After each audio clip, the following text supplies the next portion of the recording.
Assalamualaikum warahmatullahi wabarakatuh. Halo semuanya, aku Deswita Putri Amalia. Di sini kita bakal membahas mengenai analisis SEM atau metode karakterisasi suatu senyawa anorganik menggunakan teknik mikroskopi. Salah satunya yaitu dengan metode SEM. Nah, sebelum kita masuk ke pembahasan utama, di sini aku menjelasin dulu sedikit mengenai apa yang akan kita kerjakan nanti. Nah, jadi karakterisasi senyawa anorganik ini tuh menggunakan teknik mikroskopi salah satunya ya, yang sangat penting untuk memahami morfologi, ukuran partikel, struktur kristal, dan juga komposisi unsur dari bahan anorganik. Contohnya seperti keramik, logam, dan oksida logam. Nah, teknik mikroskopi ini tuh memungkinkan seorang peneliti itu untuk melihat suatu struktur mikro yang tidak terlihat oleh mata telanjang untuk memastikan kemurniannya dan juga karakteristik fisik material tersebut. Nah, ada beberapa teknik mikroskopi utama yang digunakan dalam karakterisasi senyawa anorganik, yaitu seperti mikroskopi optik atau optical mikroskopi yang singkatannya OM, lalu ada scanning electron mikroskopi atau SEM, lanjut ada transmission electron mikroskopi atau TEM, dan juga energi dispersif X-ray spectroscopy atau singkatannya EDS atau EDX ya. Pada analisis menggunakan SEM, itu ukuran partikel itu merupakan parameter yang penting untuk mengetahui si karakteristik material tersebut seperti homogenitasnya, luas permukaan, lalu pengaruhnya terhadap sifat fisik dan kimia. Nah, kita lanjut ke pengukurannya ya. Di sini siapkan dulu aplikasi Imagy-nya ini untuk mengukur partikelnya, lalu ada Origin untuk membuat histogram atau distribusi partikelnya nanti. Distribusi ukuran partikelnya. Sekarang kita buka dulu Imagy-nya. Nah, di sini kita buka filenya, open.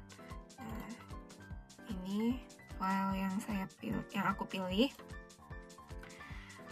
Nah, kalau yang seperti ini gambarnya terlihat jelas batas-batasnya ini, kita bisa menggunakan pengukuran otomatis. Nah, tapi kalau gambarnya seperti ini, itu tidak bisa karena batas antar partikelnya atau batas partikelnya itu terlalu berdempetan. Jadi tidak teratur gitu. Sehingga mempengaruhi nanti ke hasil pengukurannya yang tidak konsisten. Begitupun dengan yang ini.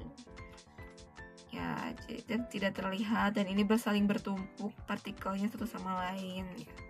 Atau bisa disebut ini terjadi pembentukan partikel aglomerasi. Ya. Oke, kita back to this page. Oke, sekarang kita atur dulu settingannya. Di sini kita klik dulu analyze, lalu kita atur scale-nya, pastikan 000 seperti ini. Oke, lalu kita ke proses ke sini.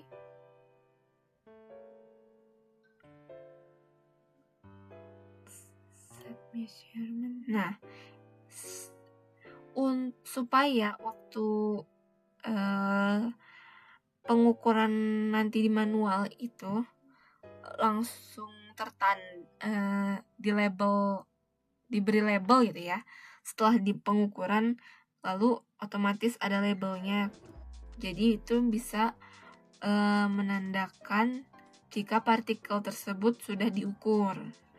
Nah, settingannya bagaimana? Nah, settingannya itu kita atur dulu di set measurement yang ada di analyze. Di sini lalu klik add auto overlay. Nah, pokoknya pengaturannya seperti ini gitu ya. Oke, klik oke. Nah, kita lanjut untuk menyeting si tipe gambarnya ini jadi 8 bit karena kita mau coba menggunakan pengukuran otomatis. Nah, sudah itu lanjut kita analyze si scale si gambar ini dengan menggambarnya menggunakan fitur stretch ini ya, stretch ini. Nah, kita zoom in zoom out aja fotonya ini, bisa disesuaikan dengan kebutuhan kita ya. Di sini gini. Nah, di sini set, dan lalu kita klik analyze, lalu kita measure set scale dulu ya, set scale dulu. Mohon maaf, kita ubah known distance-nya itu menjadi 420 ini. 420.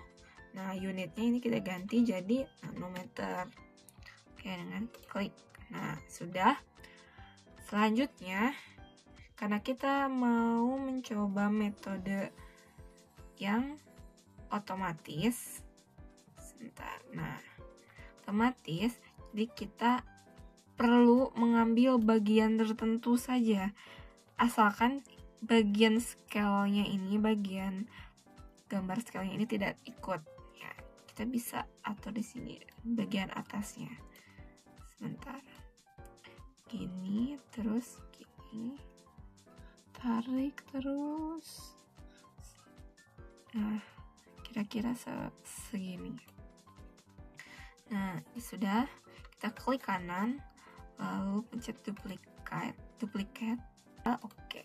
Nah, di sini baru kita bisa mengatur si hasil. Duplicate ini sebentar, bikin lanjut aja. Nah, selanjutnya kita ubah si gambar ini dengan mengatur edges-nya, mengatur threshold-nya. Nah, sini kita cari threshold.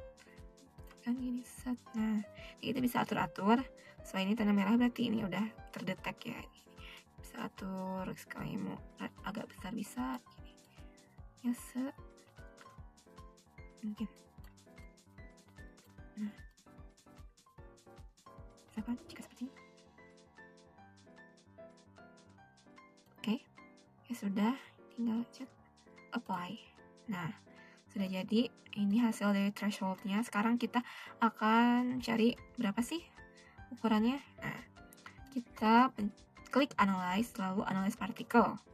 Nah, di sini kita atur jadi 5 infinity. Sudah. Tinggal oke. Nah, ini dia hasil pendataan ukurannya. Ini dapat ada berapa partikel? Ada sekitar 114 partikel ya yang terbaca. Oke, jangan lupa di save as, datanya taruh sini. Dari data ukuran otomatis. Yes. Nah, lalu pencet klik save. Nah, udah tersave. Nah, ini bisa kita save juga. Klik file, lalu save as atau save. Bisa save di sini, kita bisa pencet klik lalu save. Nah, sudah seperti ini. Nah, itu untuk mencari secara otomatis. Gimana kalau mencarinya secara manual? Nah, seperti ini ya. Kalau secara manual, untuk pengaturan skala-skalanya itu diatur seperti yang tadi sudah aku jelaskan ya. Cuman bedanya kita nggak perlu menduplikat. Kita tidak perlu menduplikat si gambarnya lagi. Cukup mengatur skalanya saja gitu ya. Kita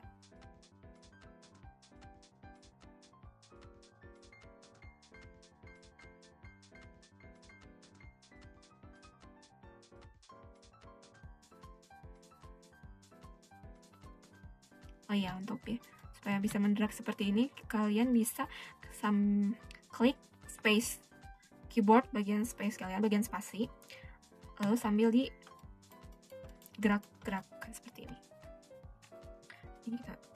Ini pengukurannya ya, ini salah usah. Sekarang kita ukur dulu skalanya. Set, analyze, set.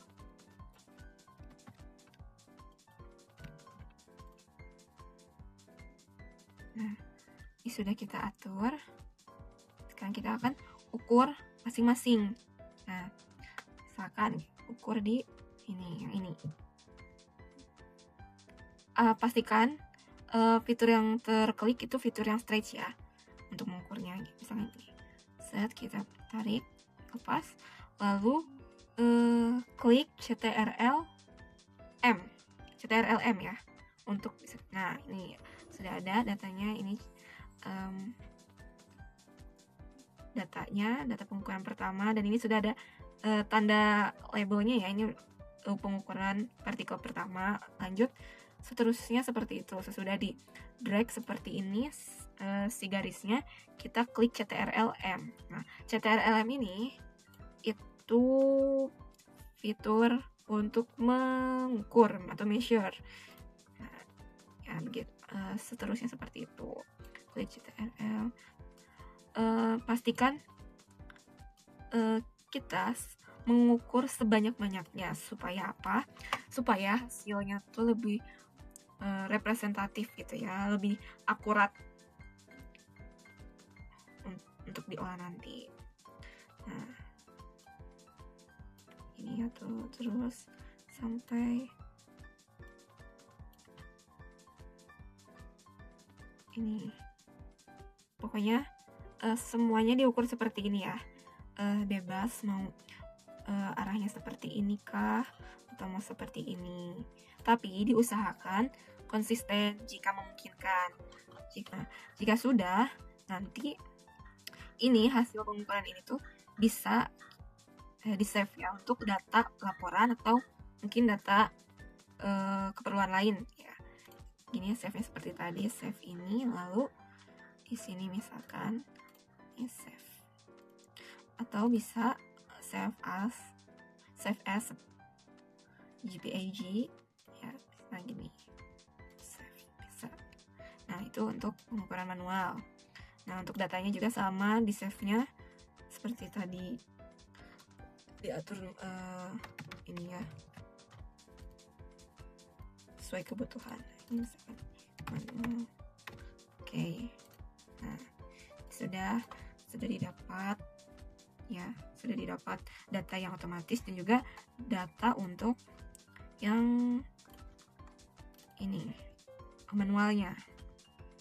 Nah, perbandingan antara hasil yang manual dengan hasil otomatis, hasil manual yang pengukuran seperti ini dan juga hasil yang otomatis itu tuh bisa berbeda. Nah, pengukuran manual itu dilakukan dengan mengukur partikelnya satu persatu seperti tadi ya, menggunakan fitur penggaris atau stretch pada image. Lalu hasil yang didapatkan juga tuh lebih teliti ya, karena kita mengukur manual tapi membutuhkan waktunya yang lama. Sedangkan untuk metode yang otomatis itu menggunakan fitur threshold ya, dan fitur analyze particles, sehingga lebih cepat dan mampu menganalisis banyak partikelnya sekaligus. Tapi hasilnya tuh bergantung pada pengaturan parameter tadi, settingan-settingan yang ada di software image yang diatur tadi ya. Nah, ini kira-kira untuk datanya tuh seperti ini. Ini yang otomatis dan ini juga yang manual ya. Kita buka dulu. Nah, ini seperti ini data yang di save dari hasil image.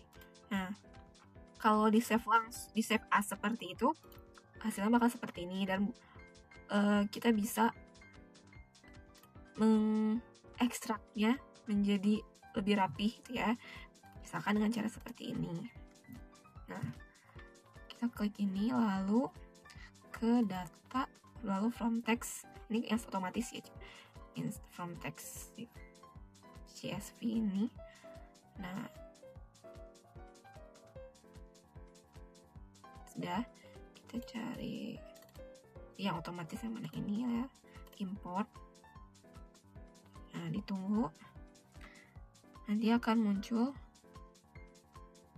tabel seperti ini. Nah, jika datanya lebih dari 200 atau lebih dari 100 ya, kita bisa atur di sini data type, lalu based on entire dataset, berarti langsung based on semuanya gitu ya. Nah, ini semuanya udah kebaca, kita bisa load aja. Nah, ini sudah ke data 114 rows ya. Karena ini komanya nggak ada, jadi kita harus nanti coba bagi gitu ya. Nah, begitupun dengan yang bagian ini. Nah, kalau tidak mau seperti ini, kalian bisa salin kopas langsung dari Imagy ya. Contohnya tuh kita seperti ini. Kita coba buka lagi Imagy ini. Nah, ini data yang untuk manual tadi ya. Kita bisa salin salin manual gini. Misalkan ini mungkin biar lebih gampang ya, kita Ctrl A ya, bisa bikin gini, di blok semuanya, blok CTRL-C, kita arahkan ke, misalkan taruh sini dulu ya, kita taruh di sheet yang berbeda. Kita bisa sisakan space untuk nama-nama intinya, CTRL-V. Ini lebih rapi dan tidak bekerja 2 kali ya, jadi jika mau seperti itu bebas. Nah,